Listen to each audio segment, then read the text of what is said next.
Prepare to discard your mental blinders. CounterThink with Mike Adams is now live on Infowars.com. There's so much that we're told in the name of science, and there's a demand that we surrender to whatever we're told in the name of science, as if science is this unassailable magical kingdom of truth. And this magical kingdom can say anything. As long as it's in the name of science, we are required to believe it. It could be vaccine science. It could be pharmaceutical science. It could be psychiatry. It could be cosmology, mathematics, or who knows, anything, right? But it's demanded that we believe it.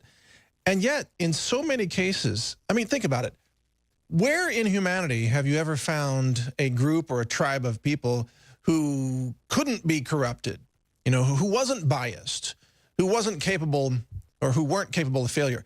Everywhere you go, in any tribe, in medicine, in finance, in government, in education, you find that when people have power, they exploit it and they abuse it. And they end up pushing a lot of falsehoods, things that are designed to manipulate people rather than really empower them. And for us to look at science as a community and say, no, these people are perfect and this process is perfect, is itself faulty logic. Doesn't mean that we can't learn things from science, because of course we have learned many things, and I'm a scientist myself. I run a science lab and we use science every day. Science can teach us a lot. But when science is used to beat us over the head, to say you must kowtow to this demand, and that only scientists can be correct, and people who aren't scientists don't have a right to participate in asking questions, because, well, then they're saying that they're a priesthood, you see. It's a bunch of priests. It's a bunch of people who are unassailable and incorruptible, you might say. And I think that that's nonsense. And so part of what we do here on this show, CounterThink, is we dare to ask some very big questions. And the questions that we're asking include questions about science and medicine, the nature of reality. We're going to have guests on in the future talking about heavy metals poisoning, guests talking about finance and the Federal Reserve and fiat currency, history, lots of things. But a guest I had on recently, his name is Glenn Jessome, and we talked about the Big Bang Theory. We talked about the origins of the universe and time, and what is the nature of time. And that got me thinking about a lot of big questions, and there are a lot of voices out there that need to be heard who are questioning mainstream science. There's Rupert Sheldrake, for example. There's Dr. David Lewis, who wrote the book Science for Sale. And, we had David Lewis as a guest on this show in a previous episode, and he's an EPA whistleblower. And as he has demonstrated, much of what we're told by the EPA or by the CDC or by the FDA in the name of science turns out to be completely bogus, just complete nonsense. And when I see stories of how they claim, well, we found the God particle, the Higgs boson particle, or there's dark matter everywhere, there's string theory, and there's multiverses, and there's time travelers and all this stuff. I think, you know what? You people are making this up half the time. You're just making it up. You're just pushing the science fiction on mainstream media. It doesn't sound like you have any actual evidence for this stuff. Like, ask a string theorist, where's your evidence? Where is the experiment that shows evidence that supports your theory? And there isn't any. They're just making it up. They're literally making it up. Oh, it sounds cool. It sounds fanciful. It sounds like science fiction. You've got, an unlimited number of multiverses. Okay, well, where are they? How come none of them can be detected? You're just running a bunch of mental models, you see, is a lot of what these scientists are doing. So we, the people, have the right to challenge those mental models, especially when they have no actual proof in reality for a lot of this stuff. Like, where's all the dark matter? Where's all the dark energy? Their answer is, we can't see it. Oh, you mean so you just made it up, basically, because all your science falls apart the minute someone tries to detect it or prove it. You have no evidence. Anyway, we're going to talk to Glenn here and ask him some of these big questions when we get back, and see if I'm going down the right path, or maybe he thinks that we need to correct it. Who knows? We'll be right back. Warning, take the red pill before viewing. CounterThink with Mike Adams. You know, I don't know if mainstream scientists are writing the script lines for the Avengers comic books, or if it's the other way around, or the comic book writers are inspired by these so-called mainstream scientists. But there's a lot of what they tell us that seems really ridiculous. Now, the 96% of the universe is made of dark matter and dark energy that no one can detect. Well, how do you know it's there? Otherwise, our models don't work unless we create it in our minds. That's actually the answer in modern physics. It was like, really, you just make this up. So when your theories don't work, you just throw a bunch of garbage at it. You just make it up. Oh, you could call it magical X powder. The universe is filled with magical X powder. Okay, whatever. Did you also write the script for the Avengers where that giant hole forms in the sky and all the aliens come out of it and Iron Man has to stop them? Because that's what it sounds like. All your multiverse theories, string theory stuff, that's what it sounds like. Okay, with that said, we're going to be joined now by Glenn Jessome, who also is a critical thinker. He's a mathematician, and he's been a science instructor, and he's developed his own theories on many things about the nature of our universe. And he shares some of my questions.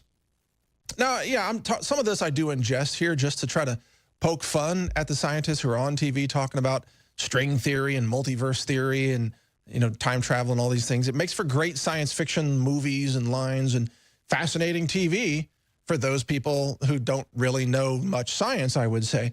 But Glenn and I are really more serious thinkers, and so we're going to cover some of this here. Glenn, thanks for joining us again today here on CounterThink. Thanks for having me again, Mike. Well, it's great to join you. You know, we had a talk previously about the Big Bang Theory, and of course, that's blowing people's minds like crazy.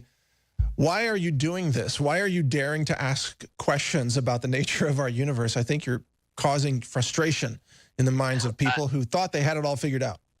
That's a great question. Actually, what put me on this path was a friend of mine named Pat Ryan. He was a pro hockey player in Germany. When he came back, he gave me a book called Einstein, His Life and Universe by Walter Isaacson. And when I found out that the developer of general relativity had doubts about it for the last 30 years of his life, and even 2 days before he died, he mustered the strength to try to get a pen to fix the flaws. So if the developer of the theory says it's flawed, I'm inclined to believe him. But the scientific community at that point, the theory took on a life of its own. They said he did his best work in his 20s and he's past his prime. That was sort of the narrative. But I actually was listening to Einstein that what happened was I read the book, got a lot of things flowing that I hadn't looked at in years. And like Archimedes had his bathtub, I had my shower. I'm in the shower and not even thinking about it. And it just came to me. It said, I know where the flaw is in general relativity. It's in something called Riemannian geometry, the geometry of curved spaces. I won't be getting into it right now because it's a pretty heavy topic. But that's where that's what put me on this path of being a scientific heretic. So that's what you call yourself, a science heretic. For lack of a better word, it's just it fits, right? I didn't bring it with me, but I have a degree in science, in mathematics from Dalhousie University, and you know, I'm not anti-science. I'm anti-lies. I'm anti-BS. That's important to note up front. You and I both. I mean, I'm a scientist. I run a lab, and we're not anti-science. In fact, I think questioning the established science is part of the scientific method, right? Oh, no question. And what you brought up earlier in your intro, which was fantastic, by the way, you talked about people being biased in money. Like I told you, in 1986, Stephen Hawking was let into the Vatican's Pontifical Academy of Science. 2 years later, he comes out with this book and has enough marketing money to send 10 million copies of one of the, you know, best-selling books that was never read because most people can't read it. But what I found interesting was at the end of that book, he wrote this: if we do discover a complete theory of the universe, it should, in time, be understandable in broad principle by everyone, not just a few scientists. Then we shall all, philosophers, scientists, and just ordinary people, be able to take part in the discussion of why it is that we in the universe exist. If we find the answer to that, it would be the ultimate triumph of human reason, for then we would know the mind of God. Stephen Hawking. That's how he closed his book. Well, that's fascinating because that contradicts the science priesthood that is in power today, who they say that, oh, you little people who are not scientists, you have no right to participate in even understanding these concepts because they're so complex and they're so highbrow academia, you know, mental models and theoreticians and so on, that only real scientists can even talk about this stuff. But then you ask them, well, what are you talking about? And they say, oh, it's all imaginary dark matter. You can't see it, and we can't either. It's like, really? At least Stephen Hawking said, hey, a unified field theory, I think that's what he was referring to, a unified field theory should be understandable by everyone, right? Yes, exactly. But here's my premise. My premise is the developer of general relativity said it was flawed.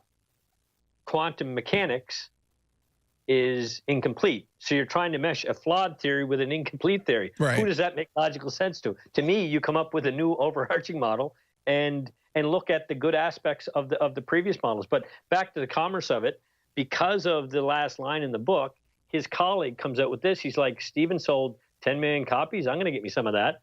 So his friend Paul Davies titled his book by the ta-da line of Stephen Hawking. To do what? Sell a whole bunch of books on theories. But the thing is, theories are testable, and they're testable sometimes in the lab. They're sometimes testable through thought experiments and just applying logic and first principles thinking. So when I said that the Big Bang was a Catholic creation myth, people can say that's an opinion, but I'm backing up with fact. I'm not just making a statement without fact. It's not that I like it or dislike it. That's irrelevant. The fact is, it's a huge surprise to many people to hear what you're saying, that it was a Catholic sponsored scientist who originally proposed the Big Bang theory. That's what you're saying, right? He was a Jesuit-educated priest. His name was George Lemaitre. You can look him up. They've named a moon crater after him. There's a NASA rover that was named after him. George Lemaitre this is not fiction. This is not conspiracy theory. 1927, he came up with the Big Bang theory, and he was the Vatican's Pontifical Academy Scientist President from 1960 until he passed away in 66.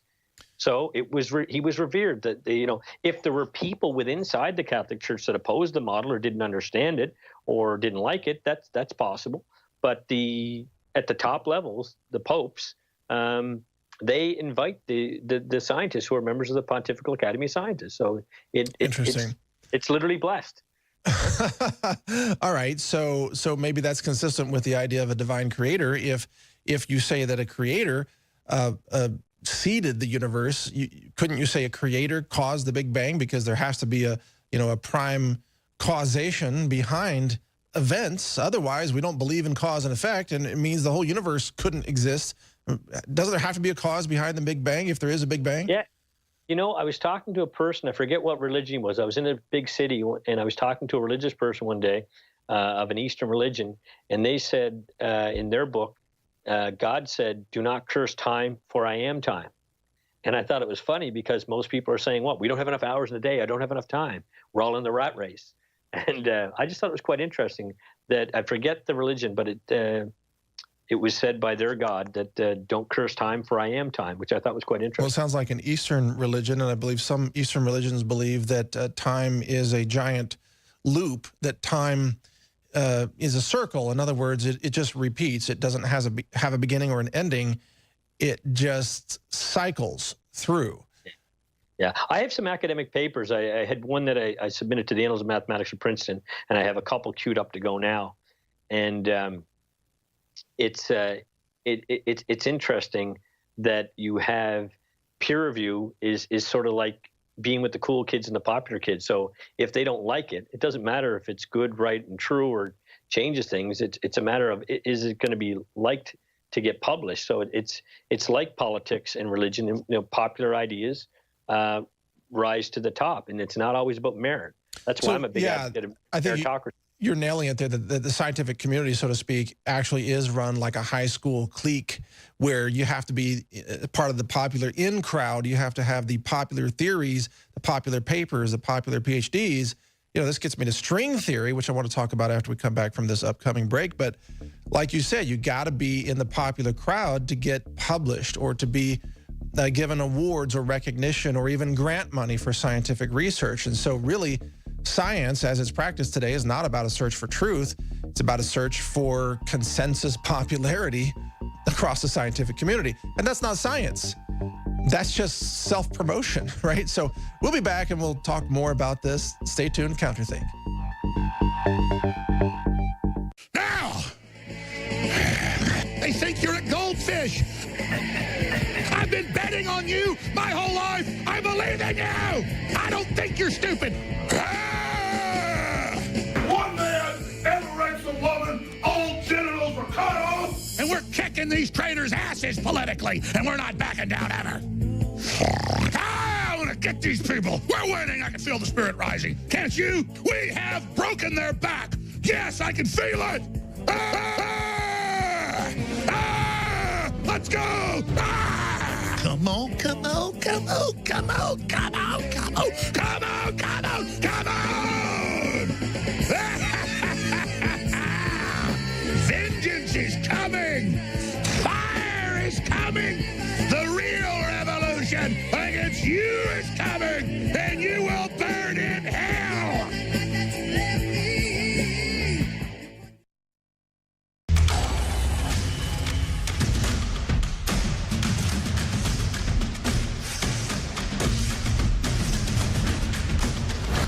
Countering the brain-dead propaganda of the status quo.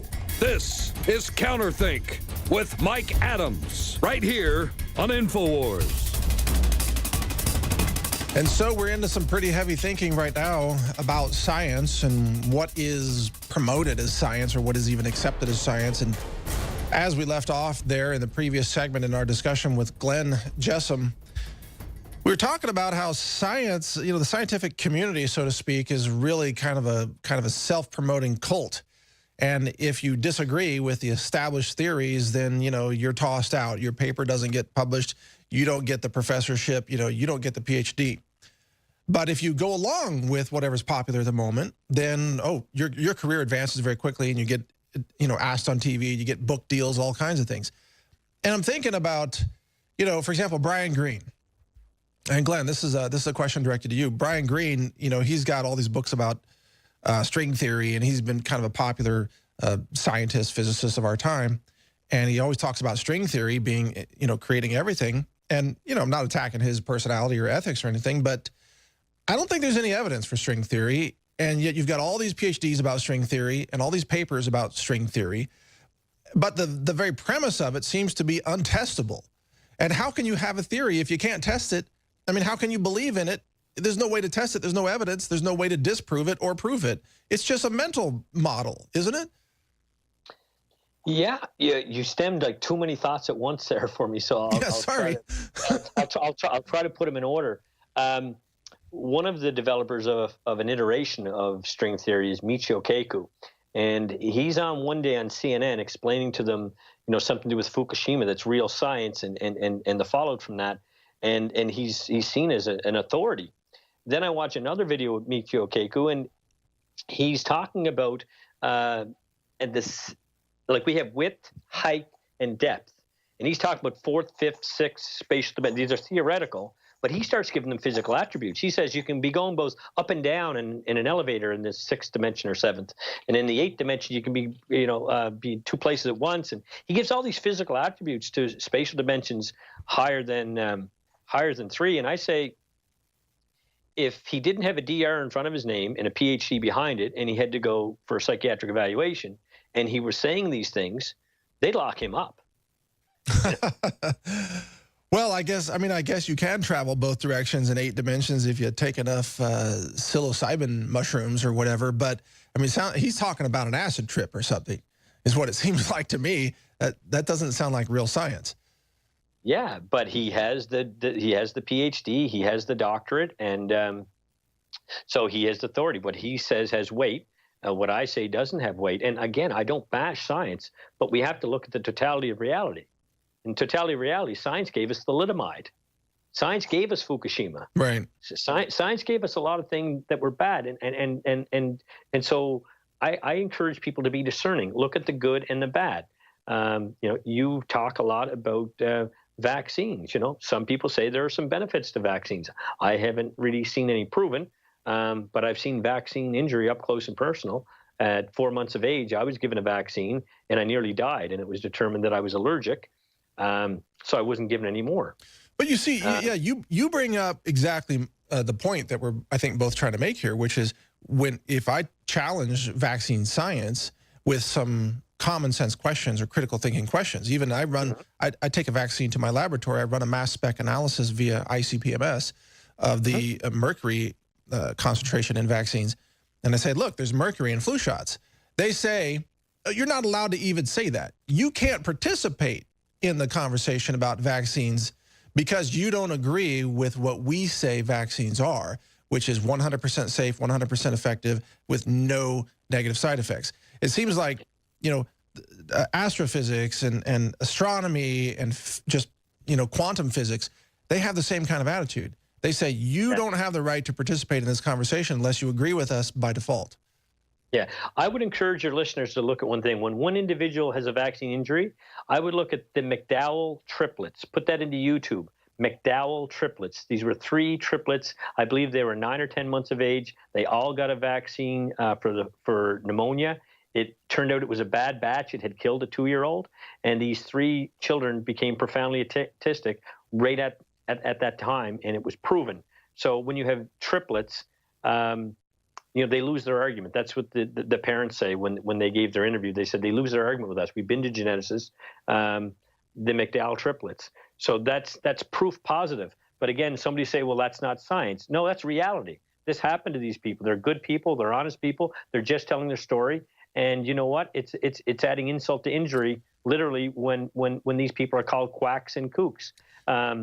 You know, and again, that's not my forte. I'm not a doctor.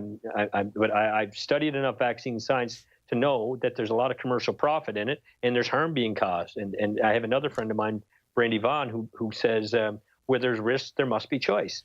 Well, what you're getting to, though, I think, are the key narratives. You know, science, as it is presented to the public today, is a collection of stories. It's a collection of narratives, and some of these stories are metaphors. Some are myths. Some are accurate representations of reality, such as, you know, the acceleration of gravity, for example. But people need to realize that you're not being told actually the way things are. You're being told narratives and stories.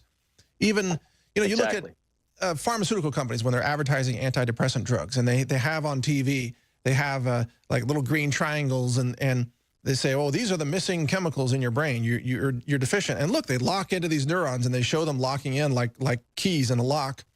And they say, this is what happens in your brain. Well, the answer is not really. That's a fairy tale. That's a comic book version. You know, it's not real. And so often, even in cosmology, we're told these stories, you know, like Kaku goes on, you know, CNN or whatever, and starts talking about time-traveling spaceships and Warp 9 and stuff. It's just your myth.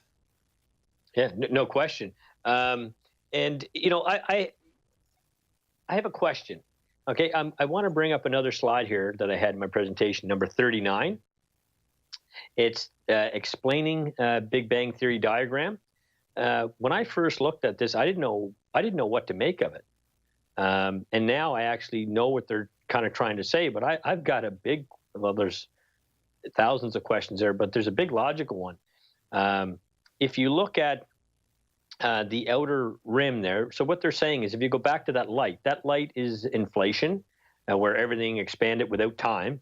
So somehow there's expansion without time. Right, which makes no sense, but go ahead. And there's that birthday picture of a Big Bang, which again, Dr. Pierre-Marie Robitaille, he got demoted at his university for telling the truth about it because it was outside of his scope of expertise, they said, but it really wasn't because the equipment is something he was very familiar with, as was the science. He took out a full-page ad in the New York Times to explain what was wrong with the cosmic microwave background. So moving up there of this shuttlecock diagram of the Big Bang, so basically what they're showing is a one circle slice is 3D space, and it's progressing along. But I've got a question. What's on that rim? Right. Where's the difference between space and nothingness? I want to see that. Right. Good point. Because they're saying that the Big Bang actually created the very structure of space as it expanded. Exactly. And this is what I'm trying to get through to you, too. When you keep going back to fabric of space-time, there is no fabric of space-time. We got to be careful. If you have a pot of water, okay, and I stir up the water, okay, you can create eddy currents in it. We boil it. We can do all kinds of things. Glenn, we got to go to break here. Hold that thought. Okay, we'll be right back. You're watching CounterThink. This is Mike Adams with our guest, Glenn Jessome. We'll be right back after this break.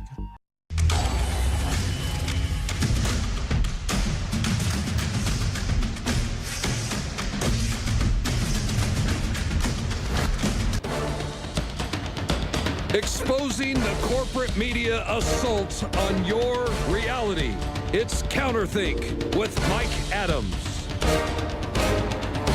You're watching CounterThink here on the InfoWars News Network, and I really want to encourage you to support this show and the efforts here at InfoWars. You can go to the InfoWars store at InfoWarsStore.com. They've got an incredible selection of health-enhancing products to choose from, and that's what funds this entire operation. That's why this show is possible.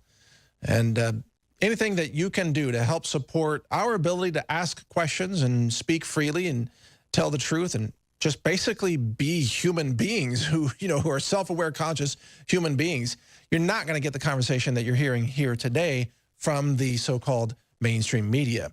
They will not ever dare ask these questions. And even speaking about media, our guest is Glenn Jessome. And Glenn, my question for you to lead off this segment is, when we see scientists in the mainstream media or the legacy media, whatever you want to call it, you see, Michio Kaku or others, how do we know whether we can even believe what they're saying? Because in many cases, their whole premise is that, hey, I'm a scientist, and you have to believe everything I say as a scientist because I'm part of this priesthood class of scientists. You can't question it. In fact, you can't even understand it. Only we, the scientists, can understand it, which is pretty much what the old Aztec and Mayan priests said, in human history, that only the priesthood have access to God. So what do you do with that? I'm a practicing logician, okay? And I know from watching some of your stuff, you've studied logic too. You've studied formal logic. And the appeal to authority, logical fallacy, is quite well known. Because someone is authority doesn't make them right. If they're talking about something complex, then you have to break it down into simpler items so that you can understand it, which is what I'm trying to do with my presentation. I'm trying to break things down into simple. So rather than listen to a whole bunch of words you don't say and say, well, it's very complex, I don't know, but he must. That's not logic. That's not science. Well, but so much of it, science that agrees with logic is great, and morality as well. Based on what you're saying there, then there's a lot of what we're being told in the name of science today that we have to question, because let's say when scientists come on to talk about chemistry and they make an assertion about chemistry, we can experimentally prove or disprove that theory. We can do the science. We can do the chemistry in a lab. But now they come on TV and they talk about multiverse theory and M theory and string theory and even, I don't know, quantum physics and the God particle and all this stuff. And it seems like even the discovery of the God particle, there's a lot of skepticism about that. Some people say that even that's a total hoax, that it's just a statistical, twisting of data. How do we even know what to believe anymore? That's the bigger question. Well, it's what it comes down for each individual is, how does it impact them? And that's something that my cousin asked me the other day, like, okay, you're going to talk to Mike Adams about time and space. How is it relevant to the average person? And if you'd allow me, I would like to get back at that. Yeah, just please. Two quick slides. Quick slides. If you look at, we do a recap. We look at slide 22. Comparing Minkowski space and Jessome time space, Minkowski space time and Jessome time space. So they're looking at it from points, lines, planes, 3D space. They just stuck time in the fourth spot. But if you look at time as being the first concept, and line, let's say your singularity, and then you've got lines and planes, and you got 1, 2, 3, 4, 5 concepts, and they've got them in that order. And actually, I'm ordering them for them. They put time in the fourth dimension, and so it's after space. But if you look at what I'm saying the natural phenomenon of change is the first realm of reality. Points are theoretical in nature. They don't exist. Lines are theoretical in nature. They don't exist. Planes are theoretical in nature. And then when you have time and space, you're getting close. And like I was saying before the break, when you have a pot and you have water in it and I stir the water, I can change the medium, but that doesn't change the volume of the pot.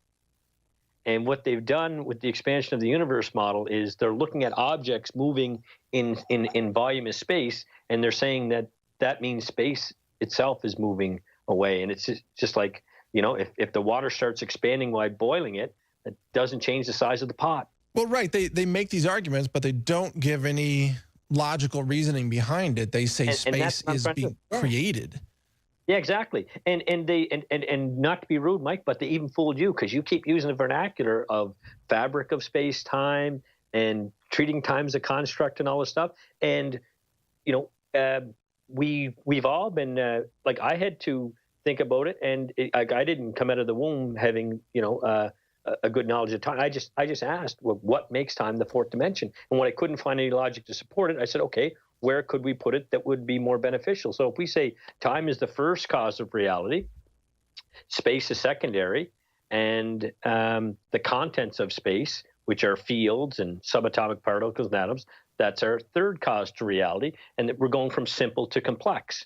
And so to say that time is an emergent phenomena that comes from space, even the word emergent is a verb.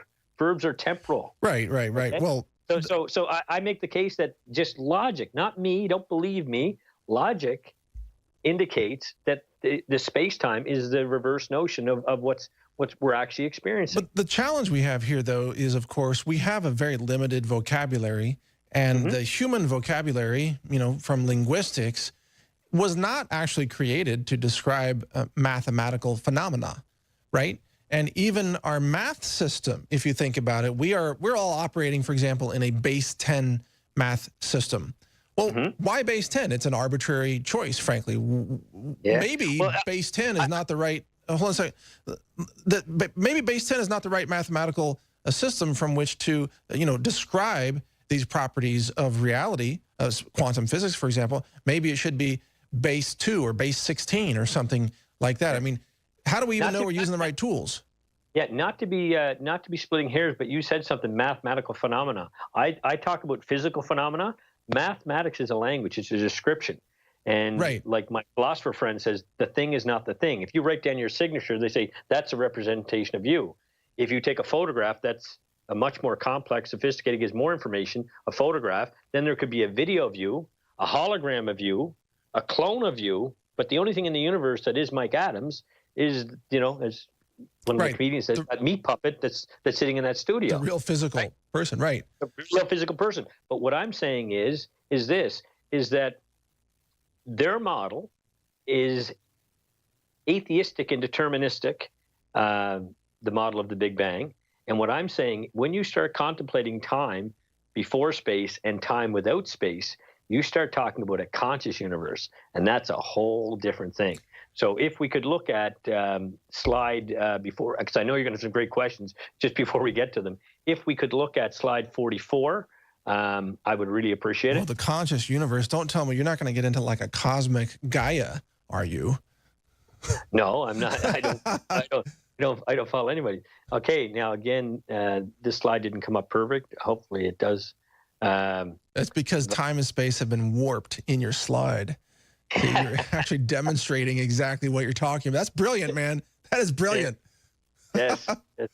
And the Pope said that God is not a magician with a magic wand. Well, impresses the heck out of me. I think it's a lot more. Well, no, but just the point here, though, I don't want to get too deep into your theory here because people can go download they can go to counterthink.com and download the slides if they want. But more the question of how is a layperson supposed to know what is real, what is science fiction, when they're watching you or they're watching me ask questions, or they're watching, Kaku, Michio Kaku on TV, and he's a pretty entertaining guy. He looks like a pretty smart Japanese scientist guy, kind of fun to listen to. But what if half the stuff he's saying is just comic book science fiction? I mean, people need to be able to discern the difference, and sadly, it's hard to these days. Oh, for sure. A book that I picked up that I really liked back when I was questioning things, it's called Asking the Right Questions, A Guide to Critical Thinking. It's a textbook. It was fairly dry, but it was a great little refresher. I taught at a private boys' school. I taught critical thinking and logic. And, there are some telltales. Be wary of people who are trying to profit and sell you things. Like, I have a lot of friends that like. Glenn, we got to go to break. We've got 5 seconds. We'll be right back after this break on CounterThink with Glenn Jessome. Stay with us.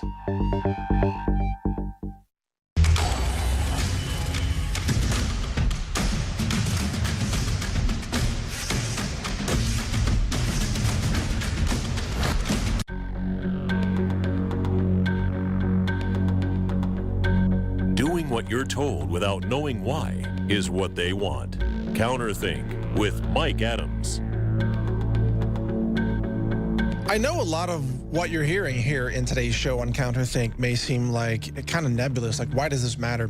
One reason it matters is because, there's billions of dollars of government funding is spent, awarded to scientists to try to explore this thing. I mean, the whole super collider, the CERN super collider, is this search for smaller and smaller, quote, particles, the God particle, as they claim to have discovered. They want to understand, the subatomic particles and understand quantum physics and ultimately find a unified field theory. But they're burning through billions of dollars doing experiments that some people say really don't have an underlying theoretical basis that makes sense. We're told things like in theory of relativity from Einstein and others who agree with that time is relative. We're told that, the astronaut paradox. If you send two astronauts, or you send one out into space and keep one on Earth, and they're twins, let's say, and the one you send out into space, if you accelerate that astronaut close to the speed of light, that they will experience time more slowly than the person on Earth who experiences time more quickly. And then the twin comes back from outer space and they're different ages. This is a common story that's explained by scientists. Glenn, what do you think about that whole relative time thing? Can two astronauts age at different rates depending on how fast they're moving relative to what? Relative to what? The sun? The Earth? What does it mean? It gets into some nonsense about reference frame. In reality, there's one reference frame, the universe, and we don't know the size of it. And to make sense of the universe, we invoke reference frames. Interestingly, it was Einstein's papers of 1905, 4 of them. They call it his miracle year. The miracle was that they published them because he used other people's work without citing it. And when you do that, usually you don't get published. You can look that up online as well. But anyways, he convinced people that time was relative. You'll hear people say the flow of time, the arrow of time. Time flies is a very popular expression. I say time causes flight. Time causes arrows to go from one position to another position. Time causes a river to flow. So time, suggesting that time is relative is nonsensical. But now, hold on a second. I'm pretty sure I remember reading some science papers or studies, articles about science papers that claim that time, I think they say, moves more slowly in a gravity well, like on the surface of Earth, versus being in orbit. It moves more rapidly. I forget which way it is, but they say there's a difference. Yeah, there is. Okay, and it's interesting because right now they have quantum clocks where they can put 2 clocks, 2 centimeters difference now, and they'll tick at different rates. And they say that is proof of time dilation. Yeah. And what I say that is, I explained to my colleague Ron Hatch.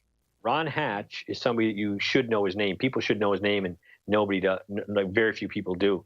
GPS had the accuracy of meters, which was fantastic from space to locate things on the Earth, like down to the meter. That's excellent. In 1982, he came up with something called the Hatch filter, and he single-handedly came up with an algorithm that took GPS from meters down to centimeters. Okay, so when I was talking to Ron, I explained to him, look, they talk about putting 2 atomic clocks on airplanes and flying around the world in different directions, and then they compare the clocks, or you can take a clock and put it on a satellite and bring it back down. These are atomic clock, very high precision. Yeah. And I said, if 2 clocks are in the same place in time, one goes up on a satellite, goes around, they bring it back down, let's say, we put them next to each other, and they got different readings on them. If they're at the same place in time then, and they're in the same place in time now, how could they have experienced different amounts of time? If they experienced different amounts of time, they'd never be able to be together again, because one would be in the future, one would be in the present. Well, but wait a second. But how do you explain that they are together now and they have different measurements of time? Yeah, well, it's funny because I don't want to take credit for this, and I asked him if he coined it. Ron is a very humble man, but I think Ron Hatch should have credit for what he calls clock bias. And this man has built satellite systems, designed and built satellite systems. And you can look him up on ronhatchgps.gov. He sits on the governing body, and he calls it clock bias. So it's a bias. Is that kind of like white privilege? What is clock bias? Clock bias means that there's a difference in the readings on the 2 clocks. They didn't actually experience a different amount of time. I had a real light bulb moment with a good friend of mine, Marianne, and I said to her one day, I said, I take 2 identical clocks, and they're both painted red. I put them out in the weather. I put them side by side. One has hands and one doesn't. I come back 3 years later. Are they both going to be weathered? She said, yeah. I said, so does the clock with no hands still experience time? Well, of course. I mean, come on. The hands are just a representation of time for our benefit. Exactly. But what people don't realize is that Einstein in his paper convinced people that time was that which clocks measure. Well, okay, but still, but if you can consistently send, I'm sorry. Oh, yeah. I keep interrupting you. Sorry. That's right. If you can consistently send a clock into space and it consistently comes back as having experienced less time because it was moving faster, then doesn't that eliminate clock bias? Because if it's just random clock bias, wouldn't it be random? No. There's nothing random about it.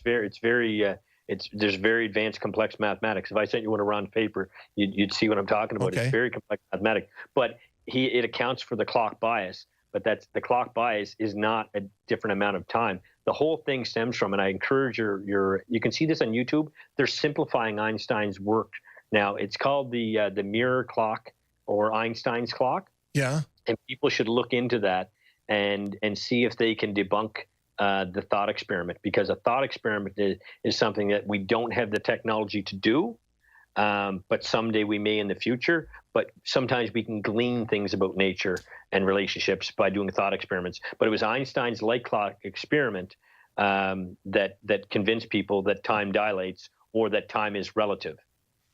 Well, as we can see from what was on the screen there, anytime someone is standing in front of a chalkboard full of 200 different mathematical symbols, they must know what they're talking about. He's 100% right. He's 100% right. Right, because he's got formulas all over the place and different kind of symbols and calculus. Wow, must be cool. Yeah. Okay, yeah, see, so clock bias. I'm a different doc. Again, I should let Ron Hatch come on your show and explain it to you. Yeah, I'd like to ask Ron about this clock bias and make sure that Maxine Waters doesn't hear about that term. She's going to use it as a kind of a racial thing. That you have to vote for Democrats because of clock bias. Yeah. In the midterm elections, watch out for that clock bias. You notice white people wear wristwatches. See, there it is. Clock bias right there. That's it. Yeah. You're coining a term, man. You're coining my friend's term, and he can explain it. But because the clocks have two different readings on them, yeah, doesn't mean they've experienced a different amount of time. Well, okay, I'm open to learning more about that. You're definitely warping my understanding of time at the moment. We've only got about 2 minutes left. What do you want to leave us with so that we actually cannot sleep for days about the nature of the universe and the cosmos? What would really mess us up that you've got in your head right now that's just begging, screaming to get out? If people could realize that time is not the fourth dimension, if they could just realize that these spatial constructs and where we put time in the fourth dimension led people to treat time like a medium that can flow and travel. And what I'm saying is time is the cause of everything physical. That's the natural phenomenon of time. Clock time is an accounting for measurement. So one swing of a particular pendulum, that is a second. 1 year is a rotation of this planet around the Earth. So they're regular motions through a distance that we're comparing stuff. That's clock time. Clock time, natural phenomenon of time, two different things. And if you can get those concepts and hold them, I think you'll have a different appreciation and understanding of nature. Okay. Well, you've given us a lot to deal with, a lot to think about, a lot of questions to ask. I know that in this short show format, we don't have the ability to, answer these big questions, but at least you're raising big questions. Glenn, in addition to your slides being available on counterthink.com, how can people follow your work? Is there another website, or you have a book or film coming out? All I did so far is, and again, this started out as just a pastime for me, but all I've done is the Jessome Society. I set up a Facebook page. I've got, I think, like 17 friends on it right now. And I'm going to be putting out works. I'm going to start putting out videos. I'm going to be putting out open source peer review papers that people can review, because I've had issue with academics that can't find fault with my paper, can't say where it's wrong. And I know how it works. When nerds are policing nerds, if they can find fault, they say, here's the fault, here's how you made it. And I like that. Nerds policing nerds with clock bias. There you go. That's the whole new political spectrum right there. Nerds policing nerds. Don't give me credit for clock bias. That's Ron Hatch, colleague of mine. Great guy. But you did say nerds policing nerds. That sounds fun all by itself. No, Glenn, we're joking around, but hey, it's been great having you on the show. Thank you for joining me here on CounterThink. And folks, you know, a lot of big questions out there. Guys like Glenn are at least asking the questions, and it's up to us to pursue better answers. Thanks for watching. This is CounterThink.